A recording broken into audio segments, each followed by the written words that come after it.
제가 보여드린 내용만 잘 따라오시면 여러분들도 어렵지 않게 이렇게 사람 얼굴을 이용한 일러스트를 그릴 수가 있게 됩니다. 안녕하세요, 솔생님입니다. 그림 어플을 이용해서 그림을 그리다 보면 분위기 있어 보이는 일러스트를 그리고 싶을 때가 있습니다.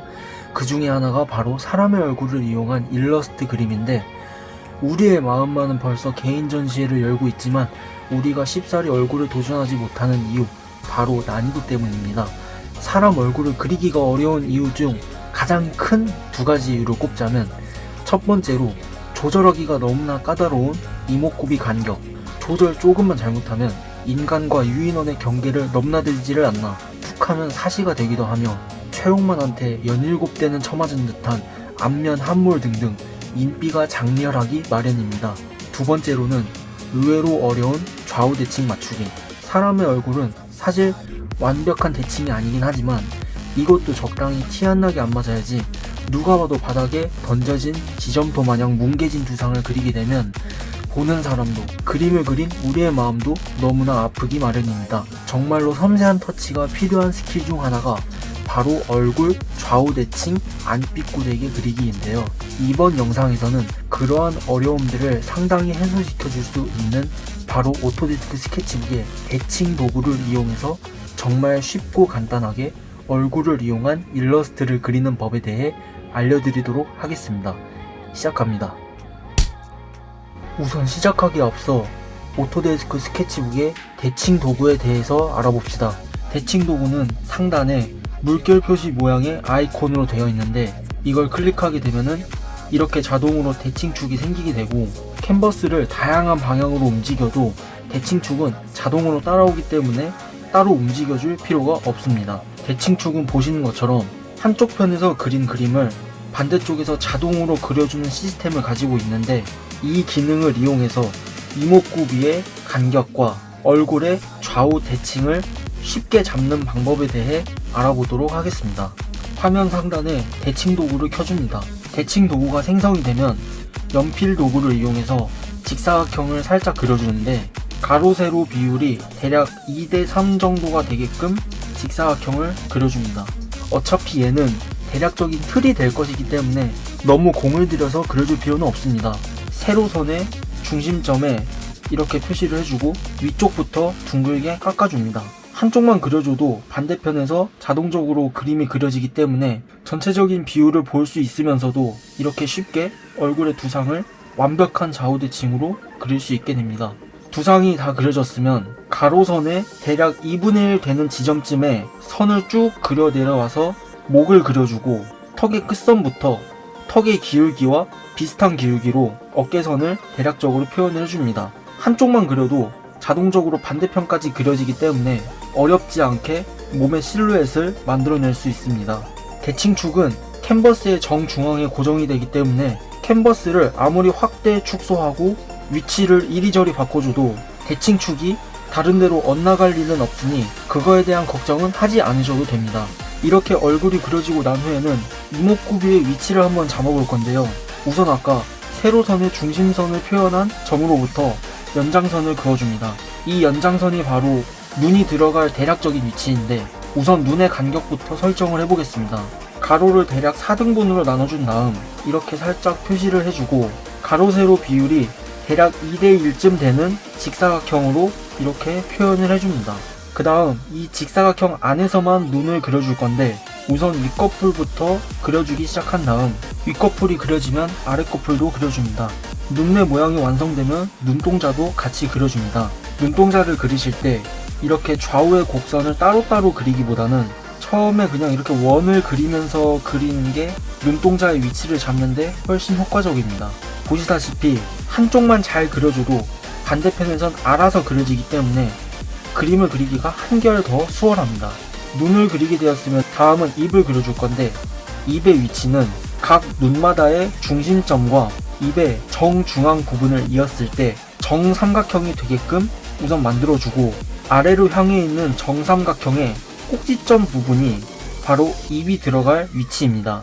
이렇게 입의 위치가 설정이 되면은 아까 눈을 그려줄 때와 마찬가지로 입을 그려줍니다. 참고로 입의 끝 간격은 눈매 사이의 간격에 맞춰주시면 됩니다. 입을 그리고 난 후에는 눈썹도 그려주는데 저는 이 눈의 높이만큼 눈썹의 위치를 잡아주도록 하겠습니다. 이 정도 그려놨으면 이제 코를 그려야 하는데 코 끝의 위치는 아랫 눈꺼풀 선과 입가 라인에 대략 한 3분의 1 지점쯤이라고 생각하시고 그리면 됩니다. 이렇게 이목구비가 완성이 되면은 다음은 머리카락의 위치를 잡아줄 시간입니다. 머리카락의 대략적인 위치는 대략 이 눈동자만큼의 간격만큼 떨어뜨려서 이렇게 대략적으로 위치를 잡아주고 일단 옷부터 입혀주겠습니다. 이렇게 대략적으로 위치를 잡아주고 이제 머리카락을 그리기 시작하면 되는데 사실 머리카락 같은 경우는 대칭축을 켜고 있어야 할 필요가 거의 없죠.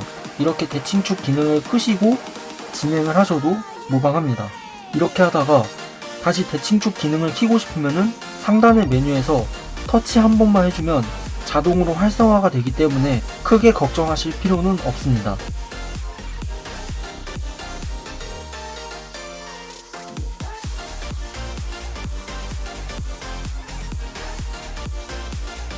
사람의 코 같은 경우에는 이렇게 양쪽 다 선을 그리게 되면 자칫 유인원처럼 보일 수 있는 우려가 있기 때문에 대칭 작업이 어느 정도 완료되고 나면 해당 방향의 선은 지워주시는 게 좋습니다. 스케치가 완료되었으니 이제 라인 작업을 한번 들어가 봅시다.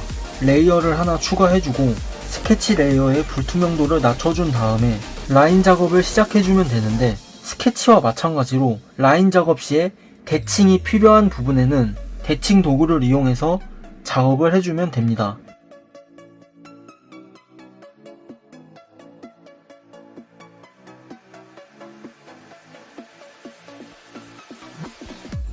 보시는 걸로는 어려워 보일 수 있어도 직접 진행을 해보시면은 생각보다 난이도가 낮다는 걸 알 수가 있습니다.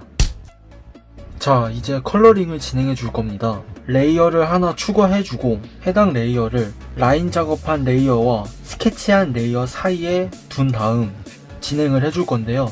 색상은 코픽 마카 세트에 있는 2240 색상을 선택을 해준 다음에 잉크 브러쉬를 이용해서 밑색을 깔아줄 겁니다. 이렇게 밀어버리듯이 밑색을 진행을 해주고 배경 레이어의 색상을 중간 톤 단계의 그레이 색상으로 맞춰준 다음에 지우개를 이용해서 삐져나온 밑색들을 제거해줍니다. 외곽 정리가 완료가 되면 레이어 투명도 잠금 기능을 이용해서 채색을 진행해 줄 건데 해당 레이어에 보시면은 자물쇠 모양의 아이콘이 있습니다. 이 자물쇠 아이콘을 누르게 되면 레이어 투명도 잠금 기능이 활성화가 되는데 이렇게 색이 삐져나가지 않게끔 해주니 꼭 사용하시는 걸 추천드립니다. 글레이즈 브러쉬를 선택을 해주고 코픽 마카 세트에 YR0000 색상을 선택을 해준 다음 얼굴 톤을 한번 깔아줍니다. 깔고 난 다음에는 다시 코픽 마카 세트로 돌아가서 213 색상을 선택을 해준 다음 피부의 명도를 잡아줄 건데 글레이즈 브러쉬가 가지는 자연스러운 그라데이션 특성을 살려서 지금과 같이 피부톤을 칠해줍니다. 컬러링을 할 때에도 대칭 툴의 기능이 필요할 때에는 언제든지 대칭 도구를 이렇게 불러와서 작업을 해줄 수가 있습니다. 이렇게 피부톤을 깔아준 다음 보시면 이렇게 지저분하게 붓자국이 남아있는 것을 알 수가 있는데 스머지 브러쉬를 이용해서 이렇게 붓자국이 심하게 남은 부분을 정리를 해줍니다. 다시 코픽 마카 세트에 YR02번 색상을 선택을 해준 다음 젖은 헤어진 강모 브러쉬를 이용해서 볼터치를 넣어줍니다. 어느 정도 밑색이 들어갔다 싶으면 YR0000 색상을 이용해서 글레이즈 브러쉬를 이용해 밝은 부분을 찾아줍니다.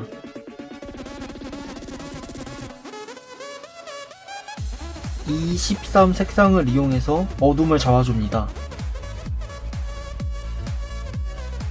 H 연필과 213 색상을 이용해서 눈가 쪽 음영도 잡아주고요. 미세입자 브러쉬와 2249 색상을 이용해서 한 번 더 어둠을 잡아줍니다.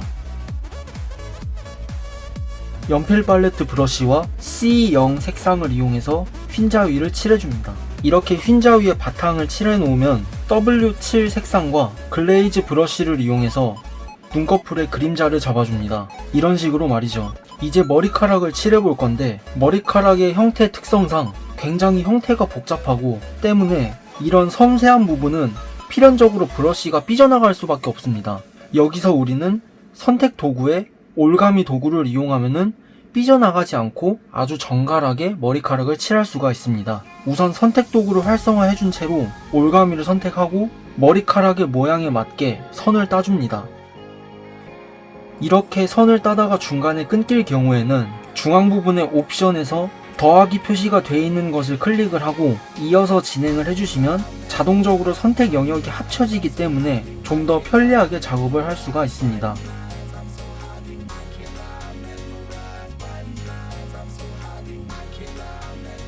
이렇게 선택이 된 상태에서 머리카락 색상을 칠해주게 되면 보이시는 것처럼 해당 영역만 색상이 칠해지는 게 보이실 겁니다.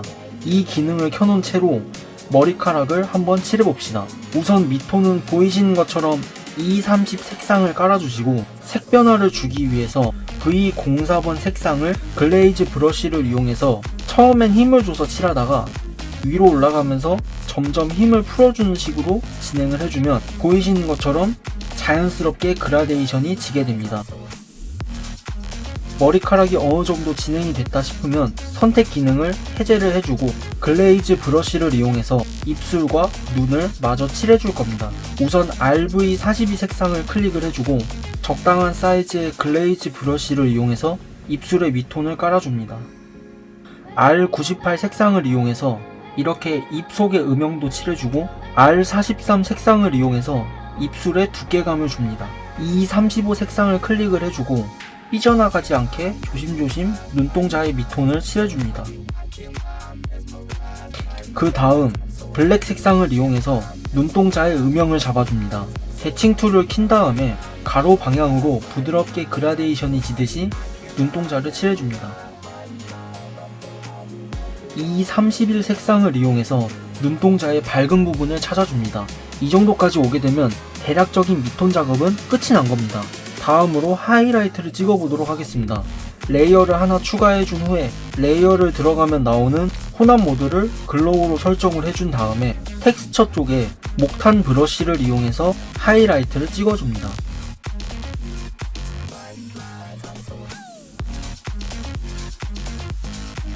에어브러쉬를 이용해 하던 작업을 마저 해줍시다.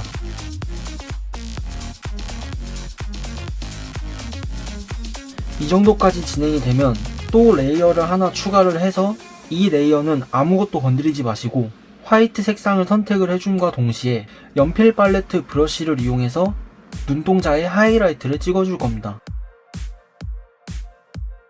코픽 마카 세트에 V04번 색상을 선택을 해준 다음 아까 눈동자를 찍어주던 연필 팔레트 브러쉬를 이용해서 머릿결을 살짝살짝 표현을 해줍니다. 선을 그린 것과 안 그린 것의 차이가 느껴지시나요?